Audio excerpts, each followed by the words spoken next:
Saya menyesali perbuatan saya tidak akan mengulanginya kembali. Kalau warga sudah mohon maaf saya, maafin saya menyesali perbuatan saya. Jagat media sosial kembali diguncang. Sosok YouTuber Resbob yang sebelumnya lantang berbicara di depan kamera, kini justru tertunduk lesu. Ucapannya yang dinilai menyinggung suku Sunda dengan kata-kata tak pantas itu ternyata berbuntut panjang. Dari sekedar viral hingga menyeretnya ke masalah hukum. Wah, parah banget gak sih, Igeners? Setelah sempat kocar-kacir berpindah tempat dan bersembunyi dari kejaran aparat, YouTuber kontroversial ini akhirnya berhasil diamankan. Lantas, bagaimana sebenarnya fakta di balik kasus menghebohkan ini?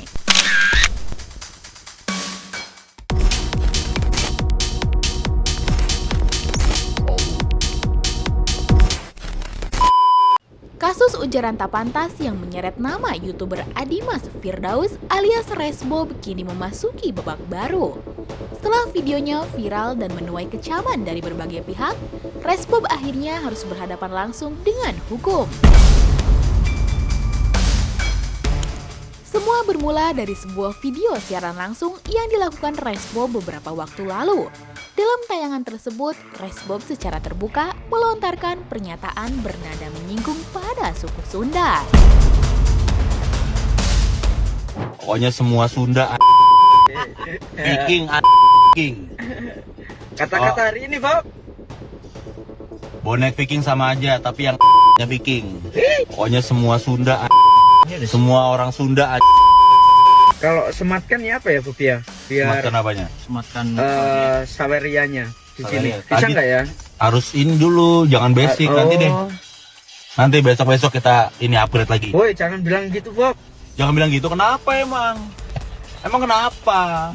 Mulai ngefeknya. Mulai ngepek. Mana minum ini? Lagi. Minum. Ya, sekali minum ya, minum ya. Uksafi Kopler Community. Keren.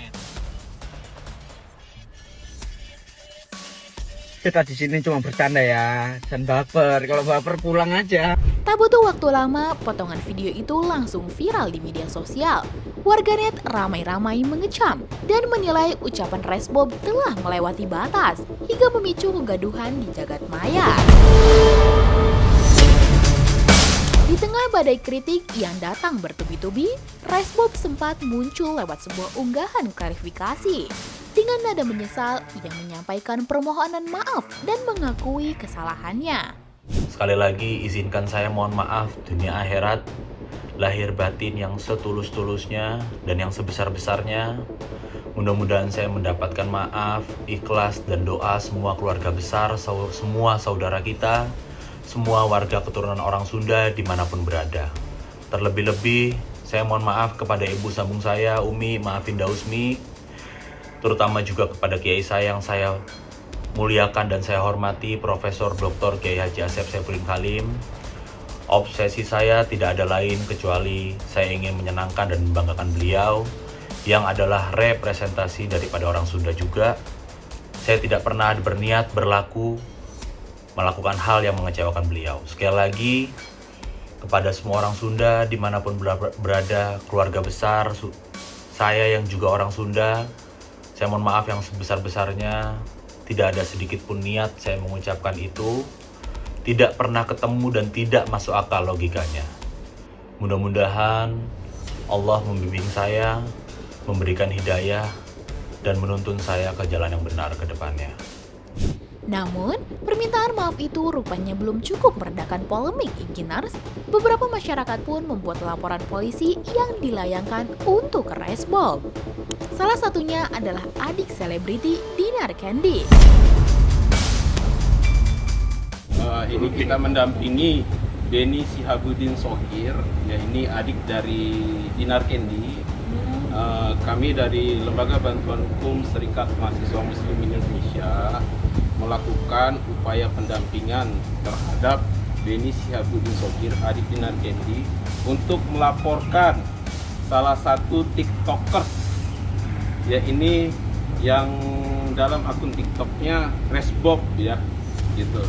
Nah, dalam video yang beredar sejak kemarin malam kami lihat ada pernyataan-pernyataan tendensius yang menyangkut suku, agama, ras, dan antar budaya, antar golongan, yaitu SARA, yang dimana membawa-bawa nama suku Sunda. Lalu dari pelapor, yakni Beni Syihabuddin Shohir, adalah merupakan etnis asli yang berasal dari Sunda. Maka sebab beliau memiliki kewajiban moral, ya ini untuk melaporkan dugaan tindak pidana terkait dengan ujaran kebencian dan penghinaan terhadap ras, terhadap suku SARA, ya, yang hari ini kita laporkan di Polres Jakarta Selatan.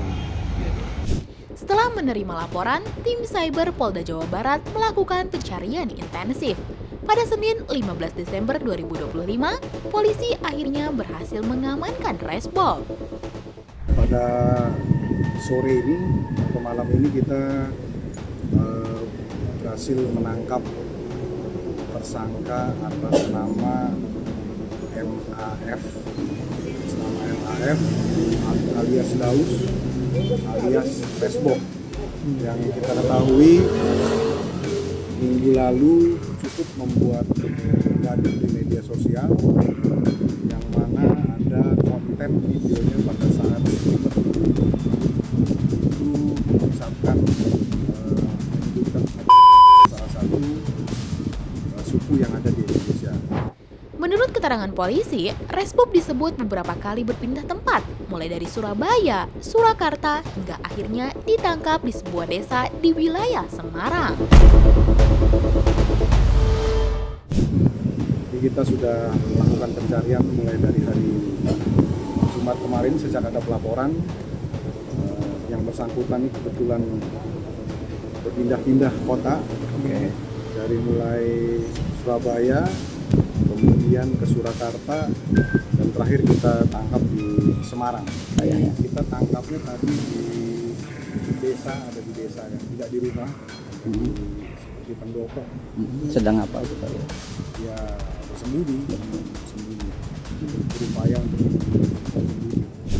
Ia ditetapkan sebagai tersangka dan dijerat Undang-Undang Informasi dan Transaksi Elektronik atau UU ITE dengan ancaman 6 tahun penjara.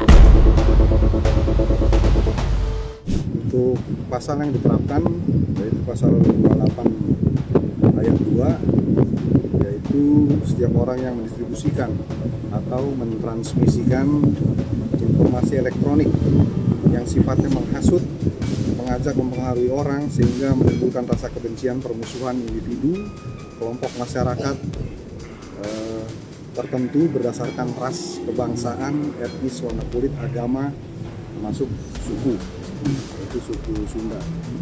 Saya juga mengucapkan terima kasih kepada kelompok-kelompok masyarakat atau ormas dari masyarakat Sunda yang sudah memberikan kontribusi informasi-informasi kepada kita sehingga kita bisa mengungkap kasus itu. Ancaman hukuman di 28 ayat 2 itu 6 tahun. Ancaman hukumannya. Saat digiring ke Mapolda Jawa Barat, Resbob tampak tertunduk lesu Giners, berbeda jauh dengan sosoknya di video kontroversial yang sebelumnya penuh percaya diri dan terkesan Bang Jago. Masyarakat Sunda khususnya yang telah saya buat gaduh dan saya menyesali perbuatan saya tidak akan mengulanginya kembali. Kalau warga Sunda maaf saya, maafin saya menyesali perbuatan saya. Baik, oke. Terima kasih. Pak. Masalah Resbob tak berhenti sampai di situ. Dampak dari kasus ini juga menjalar ke dunia akademik. Universitas Wijaya Kusuma Surabaya secara resmi menjatuhkan sanksi drop out. Pada hari Minggu 14 Desember 2025, berdasarkan rapat Rektorat Universitas Wijaya Kusuma Surabaya dengan memperhatikan rekomendasi Komisi Pertimbangan Etik Mahasiswa dan demi menjaga integritas institusi serta nilai-nilai kebangsaan yang kami junjung tinggi, Rektor Universitas Wijaya Kusuma Surabaya memutuskan untuk menjatuhkan sanksi kepada Muhammad Adimas Firdaus Putra Nasihan NPM 24520017 berupa pencabutan status sebagai mahasiswa Universitas Wijaya Kusuma Surabaya atau DO berdasarkan keputusan Rektor Universitas Wijaya Kusuma Surabaya nomor 324 tahun 2025. Kasus Resbob pun kini masih terus menjadi perbincangan hangat publik. Dari seorang kreator konten, kini ia harus menghadapi konsekuensi serius atas ucapannya sendiri. Resbob yang sebelumnya tampil percaya diri di video kontroversial, kini harus merasakan dampak nyata dari perbuatannya sendiri. Proses hukum dan keputusan kampus jelas jadi pelajaran keras bagi siapapun yang nekat melewati batas. Lantas, bagaimana menurut kamu Iginers? Apakah Resbob masih layak diberikan kesempatan atau kasus ini benar-benar menutup karirnya ke depan? Coba tulis pendapat kamu di kolom komentar ya. Jangan lupa subscribe, like, dan share video ini supaya makin banyak yang tahu sisi lain dari berita yang viral. Sampai jumpa di kupas tuntas berita hiburan selanjutnya bersama Igini.